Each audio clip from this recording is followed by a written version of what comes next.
ନିପୁଣ ସପ୍ତାହ ଶେଷରେ ଅନଲାଇନ୍ ମାଧ୍ୟମରେ ଏହି ଫର୍ମ ଫିଲ୍ଅପ୍ କରି ଅପଲୋଡ଼ କରିବାକୁ ପଡ଼ିବ। ଭିଡ଼ିଓଟିକୁ ଲାଷ୍ଟ ପର୍ଯ୍ୟନ୍ତ ଦେଖନ୍ତୁ, ସ୍କିପ୍ କରନ୍ତୁ ନାହିଁ। ଯେଉଁମାନେ ଫାଷ୍ଟ ଟାଇମ୍ ସାଇଟ୍ଟିକୁ ଭିଜିଟ୍ କରିଛନ୍ତି ସେମାନେ ସବସ୍କ୍ରାଇବ୍ କରି ବେଲ୍ ଆଇକନ୍ରେ ଅଲ୍ କ୍ଲିକ୍ କରନ୍ତୁ, ଯାହାଫଳରେ ଯେଉଁ ନୂଆ ଭିଡ଼ିଓ ଅପଲୋଡ଼ ହେବ ତାର ନୋଟିଫିକେସନ୍ ଫାଷ୍ଟ ଆପଣଙ୍କ ପାଖରେ ପହଞ୍ଚିପାରିବ। ଲାଇକ୍ କରନ୍ତୁ ଏବଂ ଅନ୍ୟ ବନ୍ଧୁମାନଙ୍କୁ ସେୟାର କରନ୍ତୁ। Odisha school education programme authority ବା ଓସେପା ତରଫରୁ ରାଜ୍ୟର ସମସ୍ତ ଡିଓ କମ୍ ଡିପିସି ମାନଙ୍କୁ ଲେଟର ନମ୍ବର 9612 ସେପ୍ଟେମ୍ବର 8, 2025ରେ ଜଣାଯାଇଛି କି ନିପୁଣ ସପ୍ତାହ ସେପ୍ଟେମ୍ବର 15 ଠାରୁ ସେପ୍ଟେମ୍ବର 19 ଯାଏ ସାରା ରାଜ୍ୟରେ ଏଫ୍ଏନ୍ ଗ୍ରେଡ୍ର ଛାତ୍ରଛାତ୍ରୀ ଥିବା ଗଭର୍ଣ୍ଣମେଣ୍ଟ ସ୍କୁଲ ମାନଙ୍କରେ ପାଳିତ ହେବ, ଯେଉଁଥିରେ କି ମୁଖ୍ୟତଃ ଲିଟରେସି ଏବଂ ନ୍ୟୁମେରେସି ଉପରେ ହିଁ ପର୍ଯ୍ୟବେସିତ। ଏହାର ମୁଖ୍ୟ ଉଦ୍ଦେଶ୍ୟ କଥିତ ଭାଷାର ଡେଭଲପ କରିବା ସହିତ ଏନକରେଜମେଣ୍ଟ, ପଢ଼ିବା ସମୟରେ ସ୍ପଷ୍ଟତା ଏବଂ ବିଶେଷ ମାନସିକ ଚିନ୍ତନ, ଗଣିତ ବା ସଂଖ୍ୟା ଜ୍ଞାନ ମାଧ୍ୟମରେ ସ୍ଥୂଳ ଜିନିଷ, ଖେଳ, ରିଏଲ ଲାଇଫ ପ୍ରୋବ୍ଲେମକୁ ସମାଧାନ କରିବାର ଉପାୟ, ଅକ୍ଷର ଓ ସଂଖ୍ୟା ଜ୍ଞାନ ପାଇଁ ଏକ ଶୈକ୍ଷିକ ପରିବେଶ ସୃଷ୍ଟି କରାଇବାର, ପ୍ୟାରେଣ୍ଟସ୍ ଏବଂ କମ୍ୟୁନିଟିକୁ ଇନଭଲ୍ଭ କରାଇବା। ଏହି କାର୍ଯ୍ୟକ୍ରମର ଶେଷ ଦିନରେ ଅର୍ଥାତ୍ ଡେ 5ର ଏଣ୍ଡରେ ଏହି ନିପୁଣ ସପ୍ତାହରେ ଯାହା ସବୁ ପଢ଼ାଗଲା ତାର ଭିଡ଼ିଓ ଫଟୋ ଅପଲୋଡ଼ ଏକ ନିର୍ଦ୍ଦିଷ୍ଟ ଲିଙ୍କ ମାଧ୍ୟମରେ କରିବାକୁ ପଡ଼ିବ। କମ୍ୟୁନିଟି ଆଣ୍ଡ ପ୍ୟାରେଣ୍ଟସ୍ ପାର୍ଟିସିପେସନ ଓ ସ୍କୁଲକୁ ଭିଜିଟ୍ କରିଥିବା ଅଫିସିଆଲଙ୍କ ସମ୍ବନ୍ଧରେ ତଥ୍ୟ ଏହି ଫର୍ମ ମାଧ୍ୟମରେ ଫିଲ୍ଅପ୍ କରି ଅପଲୋଡ଼ କରିବାକୁ ପଡ଼ିବ। ଅପଲୋଡ଼ ସମୟରେ ମନେକରି ଧ୍ୟାନ ଦିଅନ୍ତୁ, ଯେଉଁଠାରେ ଷ୍ଟାର ସିମ୍ବଲ ଅଛି ତାହାକୁ ପୂରଣ କରିବା ମ୍ୟାଣ୍ଡେଟୋରୀ। ସେକ୍ସନ 1ରେ ବେସିକ୍ ଇନଫର୍ମେସନ୍, ଯେଉଁଥିରେ ଡିଷ୍ଟ୍ରିକ୍ଟ ନେମ୍, ବ୍ଲକ ନେମ୍, ସ୍କୁଲର UDISE, date of visit, name of the official କିଏ ଭିଜିଟ୍ କରିଥିଲେ, ତାଙ୍କର ଡେଜିନେସନ୍। ନମ୍ବର 2ରେ ରହିବ ସ୍କୁଲ ଲେବୁଲ implementation, was the day wise activity numeracy, literacy, parental engagement, conduct as per the schedule, କରିଛନ୍ତି କି ନାହିଁ ୟେସ୍ ଅର୍ ନୋରେ ଆପଣ ଟିକ୍ କରିବେ। Which grade cover, grade 1, grade 2, grade 3, ଏଠି ତ 3ଟାକ ଗ୍ରେଡ୍ କଭର କରିବା ପାଇଁ କହିଛି ଏବଂ ସବୁଯାକ ଷ୍ଟାର ମାର୍କ ଅଛି, ଯାହା ବି ହେଲେ ଏହାକୁ ଫିଲ୍ଅପ୍ କରିବାକୁ ପଡ଼ିବ। Material of TLM used or not, ତେଣୁ ୟେସ୍ ଅର୍ ନୋ, ତେଣୁ ୟେସ୍ ତ କରିବାକୁ ପଡ଼ିବ ଯେହେତୁ ଆମେ ମେଟେରିଆଲ ୟୁଜ୍ କରିକି ସେ ନିପୁଣ ସପ୍ତାହକୁ ପାଳନ କରିଛେ।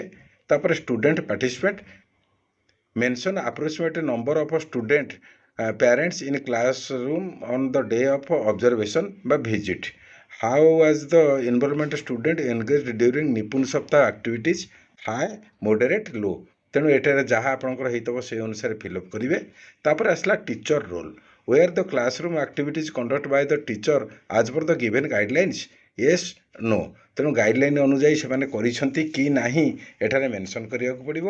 Wear story book, puzzle, game or other teaching learning materials were TM used during the classroom session, adequate, limited, not observed, ତେଣୁ ଏଠାରେ ତାହାକୁ ଫିଲ୍ଅପ୍ କରିବାକୁ ପଡ଼ିବ। ତାପରେ ଆସିଲା did the teacher encourage participate all student during classroom activities, yes or no, ତେଣୁ ଏଠି ତ ୟେସ୍ ହିଁ ଆମକୁ ଲେଖିବାକୁ ପଡ଼ିବ ଯେହେତୁ ଆମେ ସମସ୍ତଙ୍କୁ ଏନକରେଜ କରେଇଛେ। Headmaster role, was the school ଲେବୁଲ academic planning carried out the term of material, seating arrangement and schedule for activities, yes or no, ତେଣୁ ଆପଣମାନେ ସ୍କୁଲ ଲେବୁଲରେ ଏକାଡେମିକ୍ ପ୍ଲାନିଂ ଅନୁଯାୟୀ ତାହା କରିଛନ୍ତି କି ନାହିଁ ସେଠାରେ ଫିଲ୍ଅପ୍ କରିବାକୁ ପଡ଼ିବ। Was parental community envelope facilities in the school activity, ସେମାନଙ୍କର ପିତାମାତା ବା କମ୍ୟୁନିଟି ଏଥିରେ ଏନଭଲପ୍ ହେଇଛନ୍ତି କି ନାହିଁ ୟେସ୍ ନୋରେ ଆପଣ ମେନସନ୍ କରିବେ। ତାପରେ ପ୍ୟାରେଣ୍ଟାଲ ଏନଗେଜମେଣ୍ଟ, ଯେଉଁଟାକି ଡେ 5ରେ ହୋଇଥିଲା। Where parents present during the school activity meeting at the day of visit, ତେଣୁ ଯେଉଁଦିନ ସେମାନେ ଭିଜିଟ୍ କଲେ ସେମାନଙ୍କର କୌଣସି ଏକ ଆକ୍ଟିଭିଟି ବା ମିଟିଂ ହୋଇଥିଲା କି, ୟେସ୍ ଅର୍ ନୋ, ତେଣୁ ଏହାକୁ ଯାହା ହେଲେ ଫିଲ୍ଅପ୍ କରିବାକୁ ପଡ଼ିବ। Approximate number of parents present, ପାଖାପାଖି କେତେଜଣ ପ୍ୟାରେଣ୍ଟସ୍ ପ୍ରେଜେଣ୍ଟ ଥିଲେ ତାହା ଏଠାରେ ଲେଖିବାକୁ ପଡ଼ିବ। Was the schedule student report card demonstrated during the meeting classroom interaction, yes or no, ତାକୁ ଫିଲ୍ଅପ୍ କରିବାକୁ ପଡ଼ିବ। Where any invitation practice observe in the school or classroom, yes or no ଲେଖିବାକୁ ପଡ଼ିବ। ତାପରେ community SMS envelop, where community members ବା school management committee SMC members present during the activities meeting, ଯେହେତୁ ସେମାନଙ୍କୁ invite କରାଯାଇଥିଲା ସେମାନେ ଆସିଛନ୍ତି କି ନାହିଁ ଏବଂ ଆସିଥିଲେ SMC ମେମ୍ବର ବା କମ୍ୟୁନିଟି ମେମ୍ବର ସେମାନେ ମିଟିଂରେ ଉପସ୍ଥିତ ରହିଛନ୍ତି କି ନାହିଁ ତାହା ମେନସନ୍ କରିବାକୁ ପଡ଼ିବ। ତାପରେ documentation and report, where photo video of the activity taken and shared, ଯାହା ସବୁ କରାଗଲା ତାର ଫଟୋ ଏବଂ ଭିଡ଼ିଓ ଅପଲୋଡ଼ କରାଯାଇଛି କି ନାହିଁ ୟେସ୍ ନୋରେ ଲେଖିବାକୁ ପଡ଼ିବ। ତାପରେ observation remark Bai monitoring officer, ଯିଏ ମନିଟରିଂ ଅଫିସର ଆସିଥିବେ ସେ ଏଠାରେ ତାଙ୍କର ରିମାର୍କସ୍ କ'ଣ ଦେଖିଲେ କ'ଣ ନ ଦେଖିଲେ, କ'ଣ ବାକି ଥିଲା, କ'ଣ କରିବାର ଆଉ ଅଧିକା ଥିଲା ତାହାର ରିପୋର୍ଟ କରିବେ। Is there any issue identified during the visit? If yes, whether issue have been addressed or not?